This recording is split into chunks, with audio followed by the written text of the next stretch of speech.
Budget உரையில் பேசுகிறேன். மாண்புமிகு நிதி அமைச்சர் அவர்கள் தென்கோடி முனையில் பழந்தமிழர் பூமியான எங்கள் குமரி மாவட்டத்தின் மாப்பிள்ளை என்கிற முறையில் அவருக்கு எனது மதிப்பை பதிவு செய்கின்றேன். ஆனால் அவர் தன்னுடைய உரை வீச்சை பட்ஜெட்டை வாசிக்கிற போது நான் ஒரு சொற்பொழிவாளன் என்கிற முறையிலும் தமிழ் ஆர்வலன் என்கிற முறையிலும் உன்னிப்பாக கவனித்தேன். அவர் ஆங்கிலத்தில் பெரும்புலமை பெற்றவராக இருப்பார் என்று நினைக்கிறேன். ஆங்கில உச்சரிப்பு மிக நேர்த்தியாக இருந்தது. தமிழில் பல சொற்றொடர்களை அவர்கள் பேசாமல் விட்டுவிட்டார்கள். சில சொற்றொடர்கள் இலக்கண பிழையாக அமைந்தது. இதை குறையாகவோ குற்றச்சாட்டாகவோ இந்த அவையில் நான் வைக்க விரும்பவில்லை. நமது பள்ளிக்கல்வித்துறை அமைச்சர் அவர்கள் தனது கட்சிக்காக வெகு சிறப்பாக வாதாடி பலம் சேர்க்கிறார் என்பதை நாங்கள் காண்கிறோம். நீங்கள் நமது நிதியமைச்சர் அவர்கள் வருங்காலத்தில் அந்த பிழையின்றி பட்ஜெட் வாசிக்கக்கூடிய வாய்ப்பு அவருக்கு இருக்குமேயானால் நீங்கள் அதற்கான முயற்சிகளை செய்ய வேண்டும் என்று பணிவோடு நான் கேட்டுக்கொள்கின்றேன். தமிழ் வளர்ச்சித்துறை தலைமைத்துறை அமைச்சர் என்ற முறையில் சில விஷயங்களை சொல்லணும். திடீரென நீங்கள் குறுக்கீடு செய்தவுடன் அவர் அறியாமல் ஊடால என்று சொன்னார். அதே போல ஒவ்வொருத்தருக்கும் இயல்பான தமிழ்ல பேசலாம். ஒவ்வொரு வட்டார தமிழ் இருக்கிறது. நெல்லை தமிழ் கொஞ்சம், மதுரை தமிழ் வாழ்வீசும், குமரி தமிழில் அலையாடும், சென்னை தமிழில் உழைக்கும் மக்களின் வேர்வை வாசம் வீசும். அன்பிற்கினிய சகோதரர் வாஞ்சையோடு எனது தமிழை பாராட்டி நிதியமைச்சர் என்னோடு தமிழ் வகுப்பு எடுத்துக்கொள்ள வேண்டும் என்று சொன்னார். அப்படி பார்த்தால் மதிப்பிற்குரிய எதிர்க்கட்சி தலைவர் என்ன சங்க தமிழினால் பேசுகிறார், அவரே இயல்பான தமிழில் தான் பேசுகிறார். அப்படி வகுப்புகள் நடத்த வேண்டும் என்றால் நேர்மையான ஒரு நிதி நல்கைக்காக, நேர்மையான ஒரு நிதி பட்ஜெட்டை கோட்டதற்காக நிதியமைச்சர் ஒரு வகுப்பு நடத்த வேண்டும். அதில் அனைத்து கட்சி உறுப்பினர்கள் வந்து கலந்து கொள்ள வேண்டும் என்று உங்கள் மூலமாக கேட்டுக்கொள்கிறேன். பேரவைத் தலைவர் அவர்களே, சார் தேங்க்யூ. அமைச்சர் நீங்க நேரா என்ன சரி உங்களை பார்த்து கருத்து மட்டும் சொல்லுங்க சார். நான் பாஸ்கெட்பால் பிளேயர். ஆக்சுவலா ஒரு அஃபென்ஸ் ஆடுவேன், டிஃபென்ஸ் ஆடுவேன். எப்ப டிஃபென்ஸ் ஆடணும் எப்ப அஃபென்ஸ் ஆடணும் எனக்கு ரொம்ப நாளா நீங்க கத்துனீங்கன்னா நானும் கத்த முடியும். குறுக்க பேச வேண்டாம். நான் உங்களை பார்த்தா பேசிட்டு இருக்கேன். பேரவைத் தலைவர்களே, ஒரு 30 to 25 years எஜுகேஷன் ஃபீல்ட்ல இருந்திருக்கேன். என்னோட கம்யூனிகேஷன் எல்லாம் இங்கிலீஷ்ல தான் இருந்திருக்கு. இப்போ இந்த மாமன்றத்துல அவர் சொன்ன மாதிரி கொஞ்ச நாளாகவே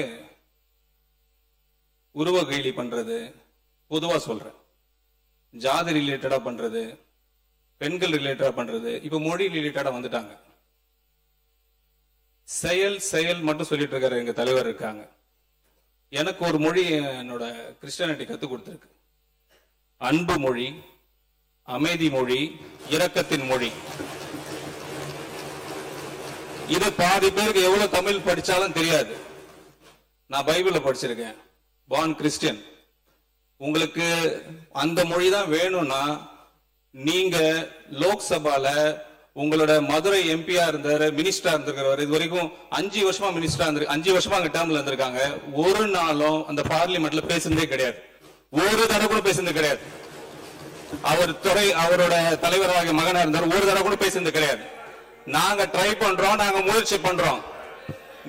நீங்க சம்பந்தமே இல்லாம இந்த உறவு கேலி பண்றது, நான் சொல்றது இப்ப நோட் பண்ணீங்க. கடந்த 60, 75 நாட்கள்லாம் மாண்புமிகு முதலமைச்சர் அவர்கள் துறை ரீதியாக நிறைய மீட்டிங் வச்சிருக்காங்க. அது ரிலேட்டடா சில ரிஃபார்மேஷன் பண்ணிருக்கிறோம், நிறைய ரிஃபார்மேஷன் பண்ணிருக்கிறோம். இப்போ கிட்டத்தட்ட பாத்தீங்கன்னா ஒரு 70 நாட்கள் முன்னாடி இருந்ததும் இப்ப இருக்கிற நிலைமை என்ட்ரி டிஃபரண்ட். கிட்டத்தட்ட 15,000 கோடி ரூபாய் ட்ரெஷரிக்கு வந்திருக்கு. 15,000 crores 65 டேஸ்ல மட்டும். இது ஈஸி கிடையாது, இது வெரி ஈஸி கிடையாது. இது because of the entire effort of the ministry. அதை விட்டுட்டு அதெல்லாம் பார்க்காம நான் உங்களுக்கு அட்வைஸ் கொடுக்குறேன், நீங்க தமிழ்ல இப்படி பேசி, எனக்கு யூனிக் இப்படிதான் பேச முடியும். அக்செப்ட் பண்ணுங்க. நான் உங்களுக்கு சேஞ்ச் பண்ணிக்க முடியாது. நான் இப்படிதான் பேசுவேன். மக்கள் புரிந்து கொள்ளுகிற வகையில் நீங்கள் நன்றாக தான் பேசினீர்கள். அதோட பிரச்சனை முடித்து அதான் சொல்றேன். மாண்புமிகு பேரவைத் தலைவர் லைட்டர் வெயின்ல எடுத்துக்கோங்க. இல்ல பெரிய பிரச்சனையா கைடன்ஸ் பண்ற மாதிரி பண்ணக்கூடாது. என் செயல் இதுதான், அவருக்கோசம் நான் மாத்திக்க முடியாது, எல்லாருக்கோசம் நான் மாத்திக்க முடியாது. இல்ல மாண்பு உறுப்பினர் உட்கார. மாண்பு அமைச்சர் கேலி பண்றீங்களா? மாண்புமிகு நிதியமைச்சர் கொஞ்சம் கோவப்படாதீங்க. மாண்புமிகு பேரவைத் தலைவரே, நிதியமைச்சர் ரொம்ப சீரியஸ் ஆகாதீங்க. இவர் வழக்கத்தில் நீங்க பேசுற வழக்கில் நீங்க பேசுறீங்க, அது ஒன்றும் தவறு இல்லை. அவர் புதிய சட்டமன்ற உறுப்பினர். இப்போ நாங்கள் யாராவது சொல்லியிருந்தாலும் நீங்கள் யாரும் வருத்தப்படலாம். ஒரு புதியதாக இப்போ தான் அந்த கன்னி பேச்சு பேசுகிறார். ஒரு புதிய சட்டமன்ற உறுப்பினர் வந்திருக்கிறார். அவர் திருநெல்வேலி பகுதியை சார்ந்தவர். அவர் திருநெல்வேலி மொழிக்கும் வட சென்னை மொழிக்கும் தென் சென்னை மொழிக்குமே வித்தியாசம் இருக்குது. தென்னார்காடு மாவட்டத்தில் எல்லாம் பார்த்தீங்கன்னா 82, 83 தான் சொல்லுவாங்க, 82, 83 சொல்ல மாட்டாங்க. பழக்கம் வீடுன்னு சொல்லுவோம் பல பேர். தென்னார்காடு மாவட்டத்தில் ஊடுன்னு சொல்லுவாங்க, வீட்டுக்கு போறேன்னுவாங்க, வீட்டுக்கு போறேன்னு பண்றாங்க. இது அந்தந்த மாவட்டத்தில் இருக்கிற பழக்க வழக்கங்கள். அவர் ஆங்கில பள்ளிக்கூடத்தில் படித்தவர். ஏன்னா அவர் மாப்பிள்ளையா இருக்கும்போது எனக்கு அவருக்கு தெரியும். ஏன்னா என்னுடைய அண்ணனுடைய மாப்பிள்ளானால அவர் கல்யாணம் பண்ற காலத்திலே தெரியும். அப்படிதான் பேசுவார் அவர், எனக்கே தெரியும். அதுவும் தமிழ்நாட்டை பொறுத்தவரைக்கும் இருமொழி கொள்கை உள்ள மாநிலம் இந்த மாநிலம். ஆங்கிலமும் தமிழும் இரண்டு உள்ள மாநிலம்.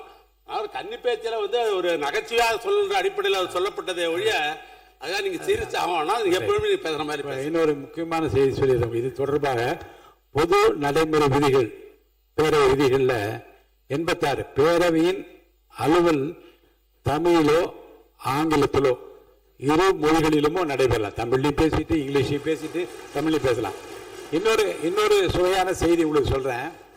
இதே அவையில் மாண்புமிகு முதலமைச்சர் புரட்சி தலைவர் அம்மா உட்கார்ந்து இருப்பார்கள். எதிரில் திரு கோபிநாத் என்கின்ற ஒரு மாண்பு உறுப்பினர் இருப்பார். அவர் ஓசூரை சேர்ந்தவர். அவர் திடீரென்று தமிழ் பேச வர தெலுங்கில் பேச ஆரம்பித்து விடுவார். அம்மா சிரித்து கொண்டே சொல்லுவார்கள், நீங்க தெலுங்கிலே பேசுங்கள் என்று. தெலுங்கிலே அம்மா பதில் சொல்வார். ஆக மொழியை காட்டிலும் எந்த உணர்வோடு சொல்லுகிறோம் என்பதை மக்களும் மாமன்ற உறுப்பினர் புரிந்து கொண்டார்களா இல்லையா என்பதுதான் பிரச்சனை. அந்த வகையில் இப்போது மாண்புமிகு நிதியமைச்சர் இதை புரிந்து கொண்டிருப்பார், மாண்புமிகு உறுப்பினர் புரிந்து கொண்டிருப்பார். புரிந்ததில் இருப்பதனால் இத்தோடு முடித்து விடுகிறோம். அண்ணாவுடைய மொழி இருமொழி கொள்கை. இங்கு யாரையும் தனிப்பட்ட முறையில் விமர்சனம் பண்ண வேண்டிய அவசியம் கிடையாது. அவருடைய பட்ஜெட் உரையை தெளிவாக அக்கவுண்ட்ஸ் சம்பந்தப்பட்ட ஒவ்வொரு விஷயத்தையும் அவர் தெளிவாக பேசியிருக்காரு. இந்த விஷயம் திமுக ஆட்சியில் திரு PT.R. பழனிவேல்ராஜன் அவர்கள் பட்ஜெட்டை தாக்கல் பண்ணும்போதும் நடந்ததுதான். அவர் அமெரிக்காவிலிருந்து வந்தவர், அக்கவுண்ட்ஸ் படிச்சு வந்தவர். அவர் தாக்கல் பண்ணும்போதும் வந்தது.